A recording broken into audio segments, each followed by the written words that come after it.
तानहम द्विषतः क्रूरान संसारेषु नराधमान क्षिपामि अजस्रम अशुभान आसुरीषु एव योनिषु।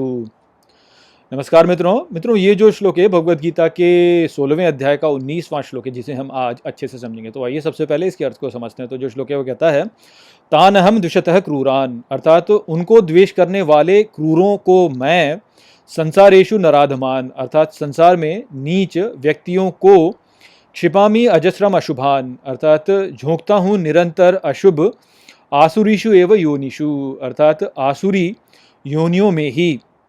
तो यहाँ पर इस श्लोक से अब श्री कृष्ण थोड़ा सा ये बताएंगे कि आसुरी लोगों के साथ में वो क्या करते हैं। तो उन्होंने ये तो बता ही दिया कि आसुरी लोग किस प्रकार के होते हैं, उनका आचरण किस प्रकार का होता है, उनका जो विचार करने की प्रक्रिया होती है, जो उनकी आस्थाएं होती हैं, वो किस प्रकार की होती हैं। अब श्री कृष्ण कहते हैं कि ये जो आसुरी व्यक्ति होते हैं, जो कि द्वेष करने वाले होते हैं, क्रूर होते हैं और संसार में नीच होते हैं, इनको मैं निरंतर या बार बार इनको मैं आसुरी योनियों में ही झोंकता हूँ।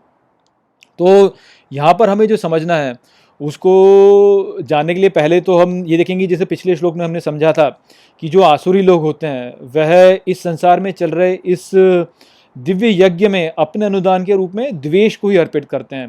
वह इस संसार को जब देखते हैं तो इसको वह स्वीकार नहीं करते कि ये ईश्वर की इच्छा ऐसी है, ये संसार ऐसा हो, तो इस प्रकार से ये जो संसार है ये इसी रूप में परफेक्ट है, इसलिए इसी रूप में श्रेष्ठ है, उसको इस प्रकार से वह स्वीकार नहीं करते और वह अपनी इच्छा शक्ति को लागू करते हैं। क्यों? क्योंकि उनमें घमंड है, मान है, अहंकार है, वह अपने विचारों को श्रेष्ठ मानते हैं। तो अपने विचारों को श्रेष्ठ मानते हैं तो जो संसार वह देखते हैं उसको वो अपने अनुसार चाहते हैं कि ये ऐसा हो। तो जब वो इस प्रकार से चाहते हैं तो वह संसार से द्वेष करते हैं और इस प्रकार से द्वेष करके वह इस यज्ञ में द्वेष को ही ईश्वर को अर्पित कर रहे थे। तो एक तो बात ये।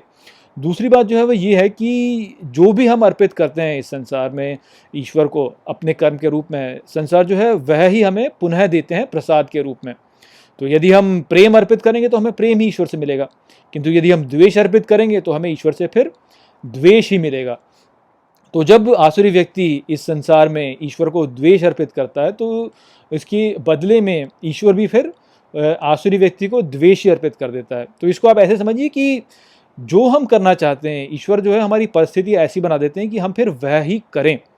तो जब ईश्वर ये देखते हैं कि आसुरी लोग जो हैं वह इस संसार में द्वेष करने की कामना करते हैं, जब वो इस प्रकार से द्वेष करते हैं तो द्वेष की ही कामना कर रहे हैं, वह बार बार ईश्वर को यही बोल रहे हैं कि मुझे तो द्वेष ही दो आप, जब आप द्वेष दोगे तो द्वेष ही मिलेगा। तो ईश्वर को बार बार यही बोल रहे हैं कि मुझे द्वेष दो आप। तो ईश्वर फिर बोलते हैं कि ठीक है, तुम यदि द्वेष ही चाहते हो तो मैं तुम्हें द्वेष ही दे देता हूँ। तो इसलिए वह फिर ऐसे व्यक्तियों को ऐसी योनियों में भेज देते हैं जहाँ पर कि वो ढेर सारा द्वेष कर सकें सबसे। तो इसको हम आगे भी समझेंगे थोड़ा गहराई से, और इसको हम समझेंगे अगले कुछ श्लोकों में। किंतु स्थिति ऐसी ही होती है कि जो व्यक्ति आसुरी है वह वास्तव में द्वेष ही करना चाहता है, उसकी प्रवृत्ति ऐसी हो गई कि अब वह द्वेष करना चाहता है।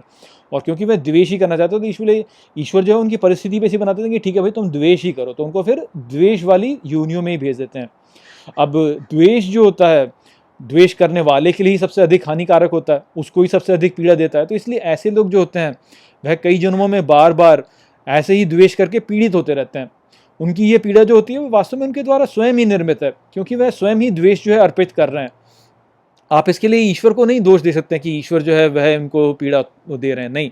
ईश्वर तो केवल उनकी इच्छा की पूर्ति कर रहे हैं। वह द्वेष अर्पित करते हैं तो ईश्वर जो है द्वेष ही उन्हें पुनः दे देते हैं, द्वेष अर्पित करके वह द्वेष ही की कामना कर रहे हैं और ईश्वर जो है फिर उनकी इसी कामना को पूरा करते रहते हैं, उनको बार बार जो है ऐसे द्वेष देने वाली आसुरी योनियों में ही भेजते रहते हैं। तो ये संदेश यहाँ पे श्री कृष्ण का था।